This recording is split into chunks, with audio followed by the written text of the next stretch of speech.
if you're really, really cold, Yeah. what do you think about... I don't want to hear this. No idea. Dude, weather games are the best.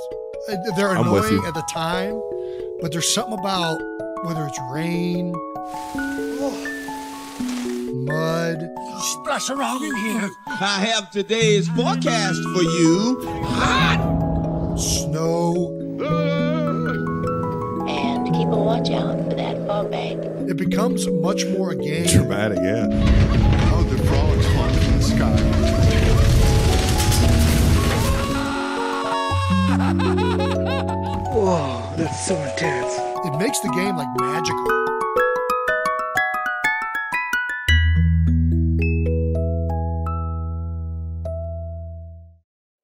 Of the four major American pro sports, the NFL stands alone in its willingness to play through brutal weather conditions. This is the NFL. They don't call these games because of weather.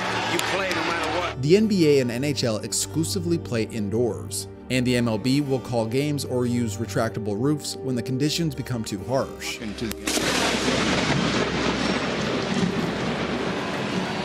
The players are coming off the field whether they want them to or not. Yeah. Willingham at first base went down on all fours. But when it comes to the NFL, 40-mile-an-hour winds, The kick is away. Look at the wind. Take that one, Bill. rainstorms, The mayor emergency called for them to open a floodgate, and that allowed us to play the game. and blizzards are not going to stop a football game. In fact, we football fans often embrace these conditions. They are stopping the game because of the snowballs that continue to come from the stands. Oh boy. Now, there's no doubt that weather impacts football games. It obviously makes a big difference. But by how much? This spawned other questions, like, are cold weather teams at an advantage due to being more prepped for the weather conditions? And on the contrary, are teams that play in domes at a disadvantage when they play on the road? Brady saw it as an advantage that Peyton Manning, who played in a dome in Indy, would have to go to Foxborough. First off, let's name all the factors when it comes to the weather. You have the temperature, the wind, the amount of precipitation, the field conditions, and lastly, whatever combination of these a particular game has. I've gathered isolated data for each of these conditions to see their individual impact, as well as the combined impact of these different conditions when they are paired together. Let's begin with temperature.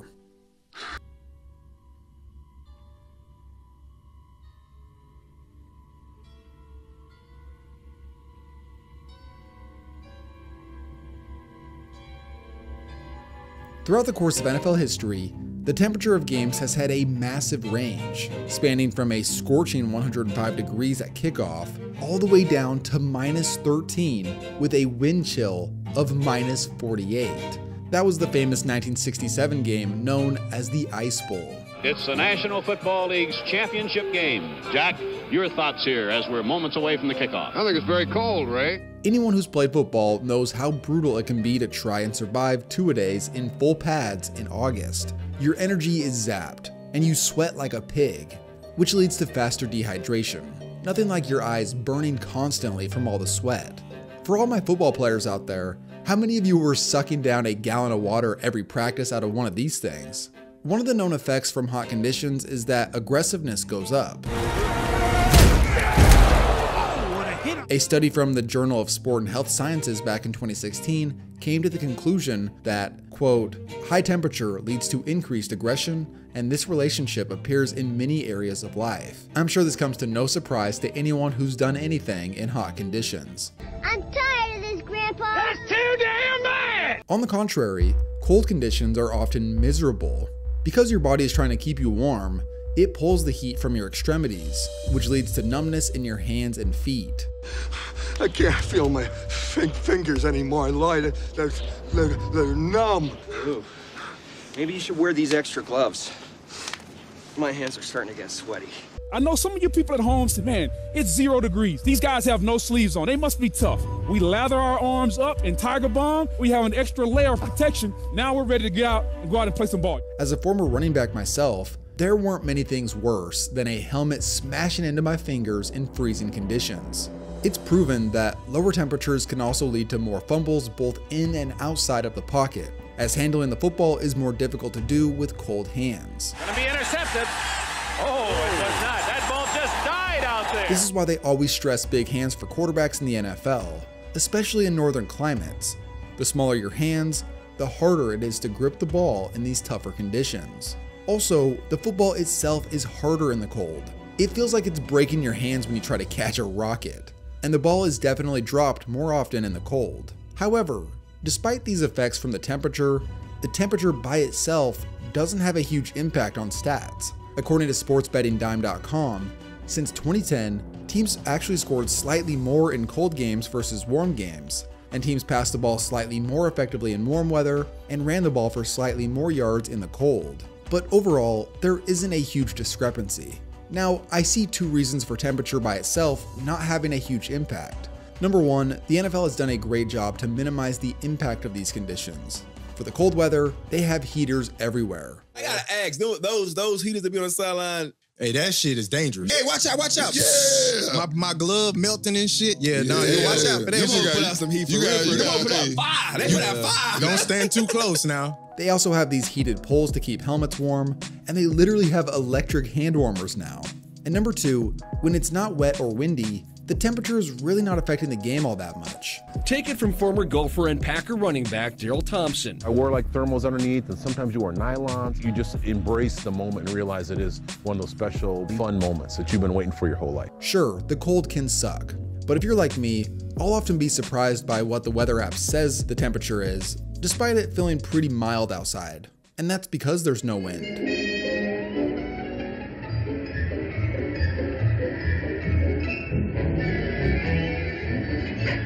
Wind sucks for everybody. First off, it can be unpredictable from the direction to the speed. The infamous swirling winds have made play calling and decisions to kick a field goal a much tougher call. A screwball. One moment it calms down, then the next, it gusts in your face. Windy conditions can also make it so you can't hear very well. So if you're running a no-huddle offense, or the quarterback is calling an audible, Riley! Riley! As a receiver, the crowd noise and wind may be huge factors to not hearing the quarterback. The ball flight is often knocked off course, so you can't throw downfield with as much consistency. And if it's bad enough, don't even think about kicking it. Kicker's on its way, look at that wind. Former Browns kicker Phil Dawson had a strategy to combat the wind. We had former Secret Service snipers in our security here when I was here, and they taught me, so when you look at a flag and you look at the angle that it's blowing, divide by 4, and that's the approximate wind speed. But as bad as the wind could be for kickers to deal with, sometimes teams can use it to their advantage. There's a quick kick by Castle. You gotta love Belichick. And he gets the roll. Oh, it'll go to the 1.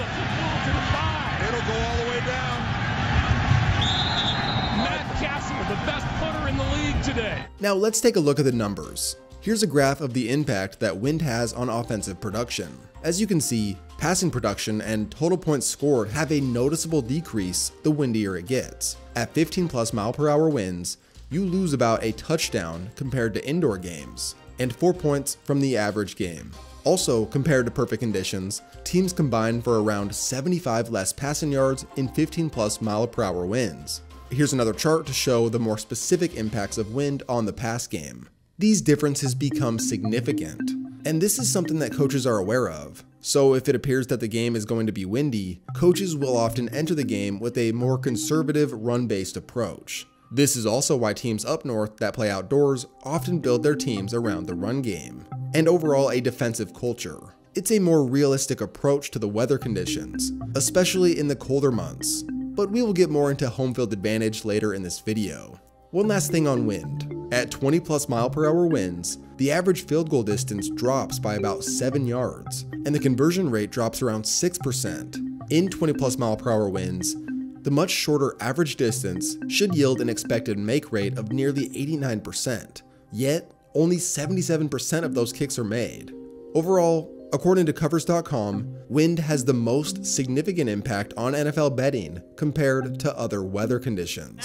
They may be trying to get that in the fourth quarter. Ball in the air and into the crowd. But that doesn't mean that these next factors can't have a huge impact on a game. Why didn't you write me? That hurt. I waited for you for 7 years. And now it's too late. Let's just go backwards. rode with you every day for a year. Oh my goodness. Yes. Holy cow. I cannot believe this. Here's an interesting fact. 1 in every 7 outdoor games in the NFL was played in the rain or snow. It went back to raining, so then I felt like SpongeBob, you know what I mean, the Goofy Goober type. When he was drying up, and you know, he had a little drop of like that before he turned into, you know what I mean? Let's start with the more common of the two, rain. And now a fitting sack by the 49er defense. Nick Bosa sailing through. When rain begins to pour, a few things happen. Let's start with the ball itself. A wet ball is a slick ball, which makes it difficult for quarterbacks to throw with consistent accuracy. Arizona lost here to Green Bay last week here on 3rd down. It's nearly intercepted. In general, holding onto the ball for everybody is tougher in these conditions, leading to more fumbles and more drops. This chart was put together by Scott Spratt on PFF.com, and if you notice, yards per target and yards after catch actually go up in heavier rain conditions. He believes this is due to an increase in the difficulty of tackling when it gets slick, which is more to do with the field conditions. You got water up to your ankles and mud. Pretty much your feet sink about 3 inches. Field conditions can have devastating effects. It's often difficult to keep footing, which leads to a lot of slipping. Once during a game my senior year in high school, I got my ass chewed out because I ran a go route and slipped trying to come back to the ball. The guy covering me intercepted it and ran it back for a pick 6. The difference between turf and natural grass can make a huge difference in these kinds of games. In my experience, both can be slick, but natural grass is way worse, especially if the conditions of the field itself already sucked. The Steelers back in the day, and they shared that field with everybody, used to have some of the worst grass. I just feel like when I looked at it, it was just dirt. Looked torn up. I saw this quote from foxweather.com about how teams prepare for these type of conditions. Quote, if a weather forecast predicts that an upcoming game will be played in the rain, the really, really good coaches in the NFL will make sure that the quarterback and the receivers throw wet footballs every day during practice. They will wet their fields, making sure they're saturated with lots of water, just to be able to handle the ball and catch the ball and not fumble the ball. Trying to bust through the routes, cut the corners, you got to have more of a type of technique. It's more important to work on that so you can play football in conditions like that. Generally speaking, the presence of any kind of rain decreases passing production by around 12%. And according to this forum that linked an NFL weather study, the average score for rain games was 4 points lower than a regular outdoor game with no precipitation. So ultimately, wind has a larger statistical impact on a game compared to rain. But this forum also pointed out that the study of rain games included warm weather cities. When you exclude those, the average score dips down by 7 points a game compared to perfect conditions, which is obvious to anyone who's played.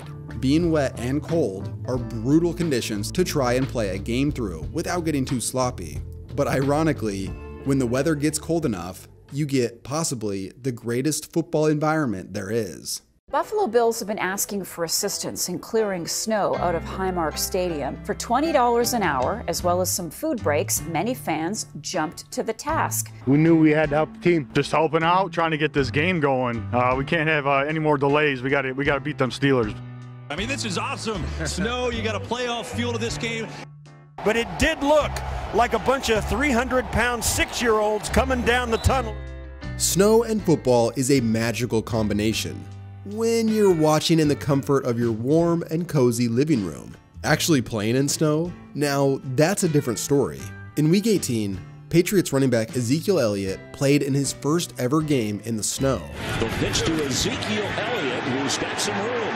And this is what he said about it. Quote, when I was younger, I always wanted to play a game in the snow. Now that I've played a game in the snow, it kinda sucks. But not all players hold that point of view. Falls on first, throwing for the end zone. Touchdown, Philadelphia! Former NFL O-lineman Jeff Schwartz once said that his one game in the snow as a pro was the most fun he'd ever had. Now, there's obviously different levels of the amount of snow. With light snow, there isn't a huge difference in the pass game. Passing production only decreases by about 2%. Overall, light snow has very little effect on NFL outcomes. Now when you get to heavy snow, that has a major impact on everything. I can't get up! Well, everyone has a role. In particular, here's the backup offensive lineman during the break. Field goals in snowy conditions convert at just a 76% rate, a 7% drop from the norm. Well, I don't believe that was a fake. Kavanaugh looking at bouncing snowballs all around him. It drops passing production by about 25%. One thing that's also unique about heavy snow is its pretty rare circumstances to play in. There have only been 42 games in snowy conditions since 2009, so less than 3 a year on average. And snow of this magnitude, so many run plays as that lake effect snow continues to fall, is even more rare. Whenever you see as much snow as a game like this, it's a nationwide spectacle, and we remember it for years to come because they rarely happen. It's also tough to prepare for snow. You can only simulate so many conditions in practice. Also, even though the weather clearly affects the passing game, snow can actually benefit an offense sometimes. Quote, because your footing is so difficult that the defense can't keep up. It makes it hard to rush the passer. It slows the entire game down when the footing is that bad in the snow. And it means that the quarterback has more time to sit back in the pocket, see his reads, make his choices. Now, snowy conditions combines precipitation with cold weather. So why don't we go ahead and look at the combined effects of conditions? Here is 2 graphs from covers.com. The graph on the left is just general guidelines of the overall effects from a given weather condition. Interestingly enough, light snow has the least impact, while heavy snow has the largest impact. The graph on the right shows just how much cold and windy weather impacts scoring. We see a full touchdown difference on average compared to a game with typical conditions. Now, this begs the question, what's more difficult? A cold weather team going down to play in hot weather, somewhere like the humid South? Or is it worse for a warm weather team traveling up north to play in freezing conditions? Well, for starters, you have to determine if the conditions are in a dome or not. So let me briefly lay out the landscape of NFL stadiums. 5 teams have retractable domes, 6 have closed domes, and 21 teams have open stadiums. Based on this, teams can be placed in 3 different categories: cold weather, warm weather, and dome teams. Here's a statistical breakdown of their group successes based on Super Bowl appearances. This was a chart put together on foxweather.com, and they analyzed every single season from every single NFL team, with the exception of 2 teams. That is a total of 1,673 seasons prior to 2023, and basically, cold weather teams win the debate. Of their just under 50% representation of all NFL seasons played, cold weather teams are overrepresented in Super Bowl appearances by about 12%. Meanwhile, dome teams are awful, being underrepresented by over 13%. The conventional wisdom here is that when a team is used to playing in perfectly controlled environments like a dome, the effects of cold weather has a larger impact on them compared to when a cold weather team gets to play in the comforts of a dome. Just to add a little bit more evidence to this, the Green Bay Packers have the coldest stadium average temperature historically. And listen to this, they didn't lose a single home playoff game from 1939 to 2001. Do you realize how insane that is? Ironically, their streak came to an end by the Falcons, who are a warm weather dome team. But still, that streak is otherworldly. Also, another interesting study I found is from the National Institute of Health titled "Cool Temperature Alters Human Fat and Metabolism." Basically, men exposed to cooler temps for a month increased in brown fat. Brown fat burns chemical energy to create heat and help maintain body temperature. So hypothetically, the bodies of football players in cold weather literally change to deal with the cold.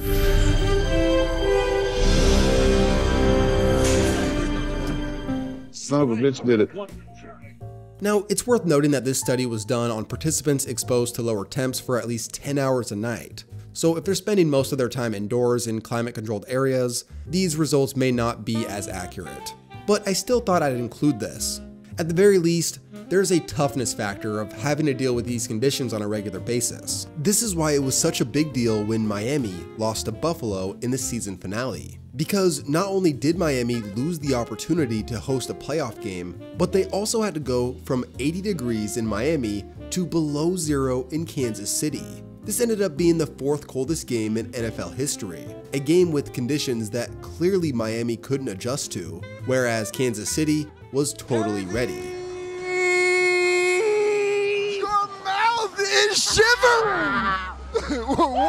What does it feel like to take as many hits as you did in negative temperatures? Oh, you gotta love it. I love it, and that's what comes with this game.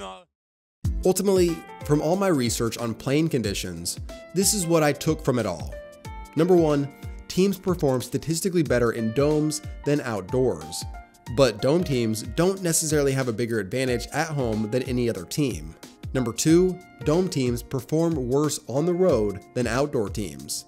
Number 3, everyone has an advantage in their home conditions, but cold weather teams are more consistent than any other climate team, especially on the road. And number 4, even though I said that stat about Green Bay in the playoffs, the team that has the best home field advantage in the NFL is actually the Denver Broncos, because you combine cold weather conditions with mile-high altitude. This has brutal effects on opposing players. So, in wrapping up this video, one of the aspects of football that makes it so unique and variant is all the weather conditions a game can possibly have. An ugly 3-0 game played in so much mud that the ball sticks to the ground on punts? Football has those. And I mean, come on, players covered in so much mud that you can't even make out their number? That's just iconic. Then on the contrary, what about a perfect condition shootout in a dome where each team puts up video game numbers? Those happen too. How about a game where so much fog rolls in that no one can even see the players? That happened once. Here's how it looks to us, and we're only about 20 yards away from the play. We can hardly see it. Players slip and sliding across the field in celebration? Of course. What about so much snow that they literally have to clear the lines often so the players can have any idea where they are? Oh yeah. Weather is just one aspect that makes football the best.